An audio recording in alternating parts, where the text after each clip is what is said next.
nakita ko 'to, no? Uy, naka-live ka, Mark. Oo nga. Bakit naman? Uy, sa ano ito, nakita ko lang ho ito mga bossing, no? May nag-share po, ayan. Edge Davao ang pangalan doon sa Gedli. Talagang bumanat pa si Joel, oh. Nakita ko yung comment. Pababa, amoy patis. Di ba? Kahit na anong tantad ng makeup yun, kung ano man yung ganun pa din, uy. Maasim mo, mga kababayan, yung itsura, no? O ngayon nahon po, mga boss chipamo, sir, puntahan po natin yung anak ni dating Pangulong Duterte. Akala nyo naman sasabihin ko, Max Alvarado, kayo talaga. Sama-sama ninyo, no? Sabi nung nag-post na si Carlos Dichoso, no? Dumaan ho ito sa wall ko sa Facebook. Nakita ko lang sa wall ko. Ang tanong ko lang, totoo ba ito? Ayan. Ganon din ho ang tanong natin, mga kababayan. Kasi dumaan po ito sa ating Facebook, doon sa ating feed, no? Ang tanong ko din po, totoo kaya ito na sinabi ni Ellen Adarna? Ano po iyon, mga kababayan? Ayan. No? Kasi po, mga boss chipamo, sir, simula po nung nagtatatatakbo si Baste at simula po nang nagtatatatago si Baste, mga kababayan, nabansagan na po yan eh. No? Na Barbie ng Davao. Oh, di ba? Kasi naman no, ang estilo, nako, ito may bagong salita po. No, bagong salita. Nabaste ka na ba? Oh, na Barbie ka na ba? Ayan. Bakit po bago? Yung tipo bang hamon. Hamunin ka, ikaw naman. Naku, putik, patol ka na. Puta ka na, sige, halika, suntukan tayo. Kanina mo pa ako hinahamon. Tapos yung humamon sa iyo, biglang tatakbo, aatras, bigla sasabihin hindi naghamon. Yun na po ang bagong word ngayon, mga kababayan. Nabaste ka na ba? O kaya, na Barbie ka na ba?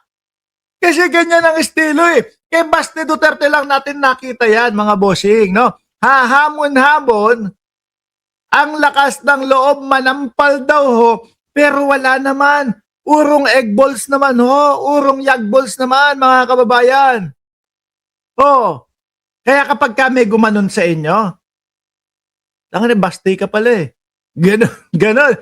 Langya ka, Barbie ka pala eh. Oh, wag na Barbie, Baste na lang. No.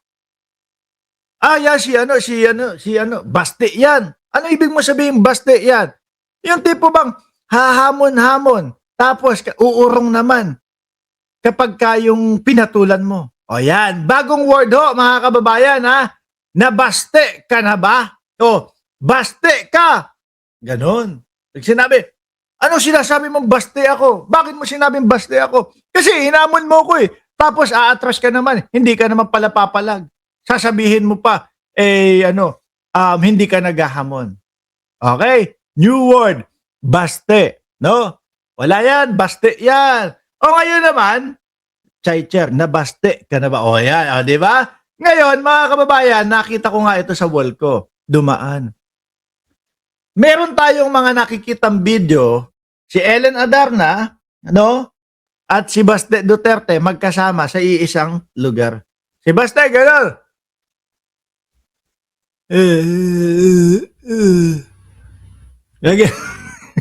Gano'n si Baste. Hindi ko alam kung lango lang sa alak o sabog sa kung saan man. Sabog sa ipinagbabawal na utot. No? May hawak na yosi. Tapos si Ellen Adarna, gano'n. Medyo lasing naman. Ang sinasabi ho dito, mga kababayan, ulitin natin, hindi natin sigurado kung totoo na sinabi ni Ellen Adarna, pero kung ito man, totoo, baka nga. Sabi dito, bayot daw si Baste. No, kasi alam ko sa salitang Bisaya, naku, pagtirikan ang mata si Chaicher, nagmamadali sa ganyan. Iba talaga yung iba talaga yung leader ng Seresa Force. Bayot daw si Baste. No, question mark, meron naman. Well, yung guess daw po o yung hula nating lahat is parehas daw po ng hula ni Ellen Adarna. No? Well, your guess is as good as mine. Ganon din daw ho, base po dito sa litrato na ito, nalilagyan ng caption, ang hula din daw po ni Ellen Adarna ay bayot. Ito pong si Baste Duterte. Well, ayoko pong gamitin yung salitang bayot. Baka, sandali, pwede din, no? Kasi ang pinag-uusapan dito pagkalalaki na, yung kung lalaki o babae. Hindi naman pinag-uusapan kung duwag o Alam niyo naman po, ayokong ikinukumpara o ayokong ginagamit yung salitang bayot, bakla, bading, no? Para i-distinguish yung isang tao na duwag. Ayoko nun, no? Well, kung bayot, sabi ni Ellen Adarna dito, sa post na ito, ulitin natin, hindi natin sure kung totoo sinabi niya, kaya nga di kami nagtagal, my shortest relationship ever. Parang may nakita ko, may sagot pa si Baste Duterte na, meron bang bayot na madaming tato? Madami! Baka akala mo lang, Baste, Diyos ko po, no? Madami tayong ganyan, no, mga kababayan. Para naman kayong hindi porket, pero anyway ho, mga bossing, baka nga. Sabi ni Archie Beroya, bayot ba? Mukha no? Base po doon sa mga sinabi ni Ramil Madriaga doon sa Congress. Sabi niya, pinangalanan Baste at si Pulong. Pero hindi po doon sinabi na, eto si Pulong, yung bading, eto si Baste, yung may topak. Hindi naman po ginanon no? Basta binitawan lang po na ang sinasabi ang pagkakasabi ni dating Pangulong Duterte diyan kaya hindi niya paborito yung mga yan kasi bading at daw po may topak, something like that. No? Pero si Baste pumiyok agad. Kaya nga po nabuo yung Madriaga versus Baste Duterte suntukan Kasi sabi ni Madriaga, bading ako. Halika, magsuntukan kami. Kamao sa kamao. Yun daw. No hold bar daw ho, mga kababayan. Kamao sa kamao. No? Dinamay pa si Torre at dinamay pa si Pangulong Bongbong Marcos. Magsama pa daw po. Anak ng putek, simula po nung sinabi ni Baste Duterte sumagot siya kay Ramil Madriaga nun. Sumagot si Madriaga. No, 4 na araw na po ang nakakalipas, mga kababayan, hanggang ngayon po hindi pa din nagpaparamdam si Baste Duterte. Nabaste na po din. Kasama na po sa biktima, ito po si Ramil Madriaga. Nabaste na din po ni Barbie ng Davao. Kasi ganyan yung estilo niya Maalala niyo po, yung pagkahamon niya kay General Torre. No? Although, indirect na hamon yun. Bubugbugin ko yan kapag nagkasuntukan kami. Sa amin pong mga lalaki, kapag gano'n na, talagang pag ikaw papalagit, halika na, umpisahan na natin. Ganun ho yun, mga kababayan. Paglatag nung lona, paglatag nung ring, lumipad si Baste. Naging Darna na po, mga kababayan. Yung Barbie ng Davao, naging Darna ng Davao, palipad po sa Singapore. At pagkatapos po nun, hindi na po natin naramdaman si Baste Duterte sa mga pagkakataong yan. Patay issue na. No? Upang sa ganon,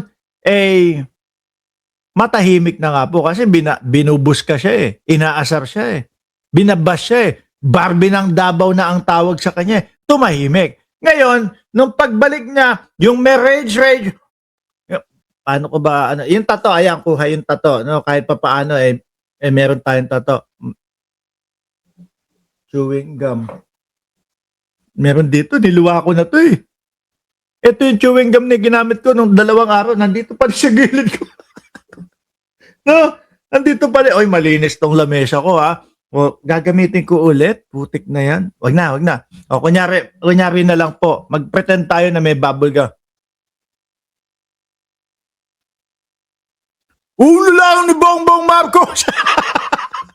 Ulo! Okay na. Madali yung panguya eh. Pero yung pag-usli nito, ulo lang ni Bongbong Marcos! Ang kailangan natin.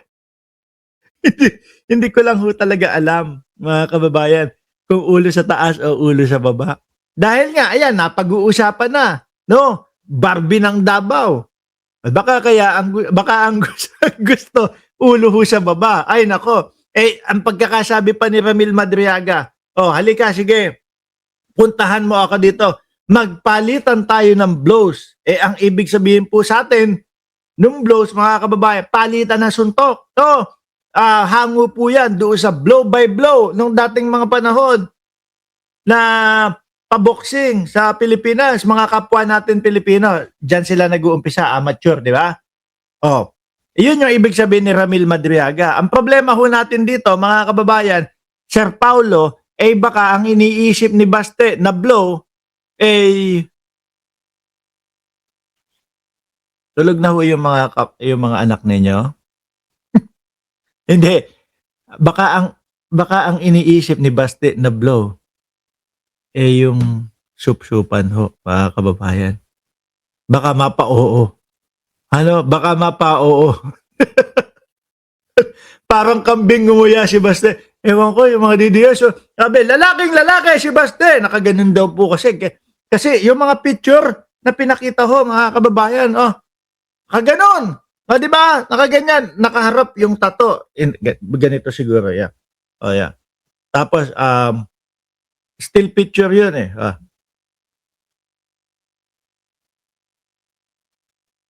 Ganon. Sabi ng mga DDS. Yan ba yung sinasabi? Yan ba yung sinasabi niyong bayot? Yan ba yung sinasabi? Lalaking lalaki. Ay, hindi, kailangan galit yung medyo seryoso yung mukha. Di ba? Sinasanay niya yung panga niya, sabi ni Rizalon niya. Hindi.